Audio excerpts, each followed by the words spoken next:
Barrage ఏదైతే ఉంటుందో barrage అనేది ఒక నదికి అడ్డంగా జస్ట్ మనం ఏమంటారు నీటిని మలుపుకోవడానికి చిన్న అడ్డం కట్టలాగా మాత్రమే కడతారు. బరాజ్ అనేది జస్ట్ ఒక నీటికి అడ్డుకట్టలాగా కట్టేసి ఆ నీటిని మనం మలుపుకోవడానికి మాత్రమే వాడేది.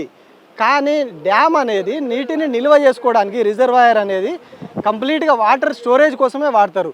వాటర్ స్టోర్ చేసుకొని ఎంత పైనుంచి ఆ పరివాహక ప్రాంతం నుంచి పైనుంచి వచ్చే వాటర్ అంతటిని కూడా క్యాచ్మెంట్ ఏరియా నుంచి వచ్చే వాటర్ అంతా కూడా ఆ డ్యామ్ ఆర్ రిజర్వాయర్లో స్టోర్ చేసి అవసరం మేరకు అది ఫుల్ అయినప్పుడు ఎప్పుడైతే కంప్లీట్గా దాని ఫుల్ ట్యాంక్ లెవెల్ ఉంటుందో అప్పటికి వచ్చి అది దాటిపోతుందన్న పరిస్థితిలో ఆ పైనుంచి వచ్చే ఇన్ఫ్లో ఎంత వస్తున్నది, ఇప్పుడు డ్యామ్ ఫుల్ లెవెల్ ఎంత ఉన్నది, ట్యాంక్ లెవెల్ ఎంత ఉన్నది, పైనుంచి ఎంత వస్తున్నది అనేది ఇన్ఫ్లో లెక్కేసుకొని దాన్ని బట్టి క్యాలిక్యులేట్ చేసుకుంటూ వాటర్ కిందకి వదులుతారు డ్యామ్లో కానీ రిజర్వాయర్లో కానీ.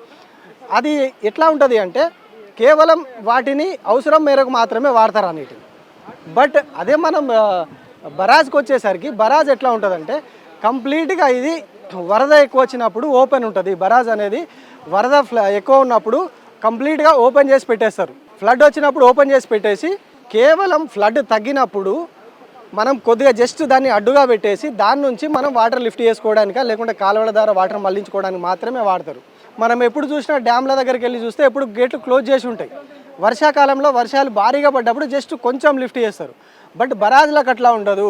కంప్లీట్గా ఎప్పుడు కానీ వర్షాకాలంలో ముఖ్యంగా గేట్లన్నీ కంప్లీట్గా ఓపెన్ చేసి పెడతారు. ఎందుకు అంటే ఫ్లడ్ ఎక్కువగా వస్తుంది, ఆ ఫ్లడ్ మనం అది వాడుకునే రకంగా ఉండదు. అంటే దాన్ని ఆపే కెపాసిటీ బరాజ్లది కాదు. బరాజ్లు కట్టేది కూడా జస్ట్ కొంచెం దాన్ని మలుపుకోవడానికి మాత్రమే, నీటిని కంప్లీట్గా వచ్చే వరదనంతటిని స్టోర్ చేసుకోవడానికి కాదు. కాబట్టి డ్యామ్లకి ఎప్పుడు గేట్లు క్లోజ్ ఉంటాయి, బరాజ్కి వర్షాకాలంలో గేట్లు ఓపెన్ ఉంటాయి. కంప్లీట్గా వచ్చిన ఫ్లడ్ అంతా బయటికి వదిలేస్తారు.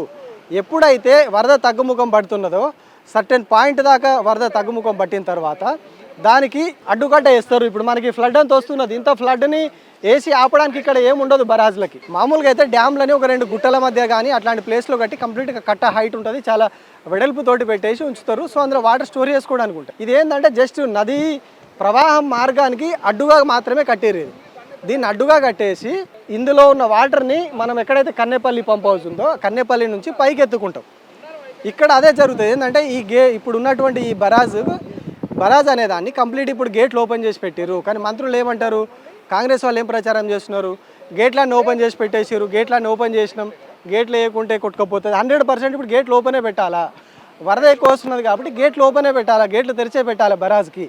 మీరు ధవళేశ్వరం బ్యారేజ్ తీసుకున్నా అట్లనే ఉంటుంది. కాటన్ బ్యారేజ్ అని గతంలో చెప్పుకున్న ధవళేశ్వరం బ్యారేజ్ కూడా ఇట్లాగే ఉంటుంది ఆంధ్రప్రదేశ్లో ఉన్నటువంటిది. ఇట్లా వరద ఎక్కువ వచ్చినప్పుడు ఖచ్చితంగా గేట్లు ఎత్తేసి వాటర్ వదిలేస్తూ ఉంటారు. ఎప్పుడైతే ఈ ఫ్లడ్ తగ్గుముఖం పడుతున్నది, ఈ ఫ్లడ్ మనకి ఎక్కువ రావట్లేదు, ఇక పైనుంచి వాటర్ తగ్గింది అన్నప్పుడు దానికి ఈ గేట్లు క్లోజ్ చేసేసి పెడతారు. గేట్లు క్లోజ్ చేసి పెట్టేసి ఆ వాటర్ అనేది ఇక్కడ స్టోర్ అవుతుంది. మనం చూస్తున్నాం దానికి ఒక లిమిట్ పాయింట్ ఉంది పైకి, స్టోన్స్ తోటి దాన్ని రింక్ బండింగ్ చేసి పెట్టేసారు. ఆ స్టోర్ దాన్ని పట్టుకు అట్లా స్టోర్ అవుతుంది. ఈ వాటర్ అంతా ఇందులో స్టోర్ అయిపోతుంది.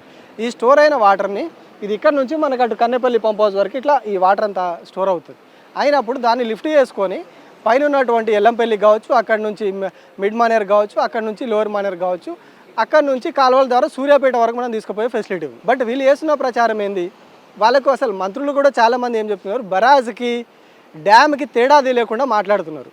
బట్ రిజర్వాయర్ డ్యామ్లా పనిచేయవు. రిజర్వాయర్ డ్యామ్లు కంప్లీట్ నీట్ స్టోరేజ్ కోసం ఉంటాయి కాబట్టి ఖచ్చితంగా గేట్లు వేసి క్లోజ్ చేసి పెట్టి ఫుల్ ట్యాంక్ లెవెల్కి వచ్చిన తర్వాత ఇన్ఫ్లో అప్పటికి కూడా ఇంకా ఇన్ఫ్లో ఎక్కువ ఉన్నప్పుడు మాత్రమే గేట్లు కొద్దిగా ఓపెన్ చేసి ఇన్ఫ్లోకి తగ్గట్టుగా అవుట్ఫ్లో వదులుతారు. దాన్ని ఫుల్ ట్యాంక్ లెవెల్ మెయింటైన్ చేస్తూ ఉంటారు. ట్యాంక్ లెవెల్ మెయింటైన్ చేసుకుంటూనే ఇన్ఫ్లోని బట్టి కిందకి వదులుతూ ఉంటారు. బట్ ఇక్కడ అట్లా ఉండదు. బరాజ్లో కంప్లీట్గా ఫ్లడ్ హెవీగా వచ్చినప్పుడు 100% వదిలేయాల్సిందే. దీన్ని కొంచెం నింపుకొని కిందికి వదులుతాము. ఆ ట్యాంక్ లెవెల్ కంప్లీట్ దీన్ని ఏమంటారు, ఎక్కడైతే మనకు చివరిలో కట్టలు కనిపిస్తున్నాయో ఆ కట్ట వరకు వాటర్ వచ్చిన తర్వాతనే కిందికి వదిలేస్తాం అన్నట్టు ఉండదు ఇక్కడ. ఎందుకు అంటే ఇది కేవలం నీటిని మలుపుకోవడానికి కట్టింది. దీనికి పైన పంప్ హౌస్ ఉంది. ఆ పంప్ హౌస్ వరకు వాటర్ అందాలి. ఆ సమ్మర్లో తక్కువ వరద వచ్చినప్పుడు గేట్లు క్లోజ్ చేసేసి పెడితే మనకి ఇందులో స్టోర్ అవుతుంది. ఈ స్టోర్ అయిన వాటర్ని మనం పైకి ఎత్తుకోవడానికి ఉంటుంది. సో దానికోసం ఇట్లా కట్టేవి బరాజులు. డ్యామ్లు కంప్లీట్గా వాటర్ స్టోరేజ్ కోసం కట్టేవి.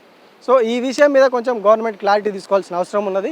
దీని మీద కూడా దుష్ప్రచారం చేయదు. ఎందుకంటే చదువుకునే పిల్లలు కూడా ఉంటారు, వాళ్ళకి సబ్జెక్ట్లో ఉంటాయి ఇవన్నీ. డ్యామ్లు అంటే ఏంది, బరాజులు అంటే ఏంది, రిజర్వాయర్లు అంటే ఏంది, కాలువలు అంటే ఏంటి, పిల్లర్లు అంటే ఏంటి, బ్లాక్లు అంటే ఏంటి, ఇట్లాంటి చిన్న చిన్న పుస్తకాల్లో కూడా పిల్లలకు చదువుకునే పిల్లలకు ఉంటాయి.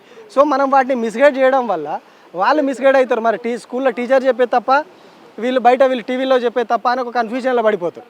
సో అట్లాంటి కన్ఫ్యూజన్ క్రియేట్ చేయకుండా మీ రాజకీయ లాభాల కోసం, మీ రాజకీయ అవసరాల కోసం చదువుకునే పిల్లల మైండ్ పాడు చేయకుండా ఒక కరెక్ట్ అంశాన్ని, నిజమైన విషయాన్ని వాళ్ళకి చెప్తే బాగుంటుంది.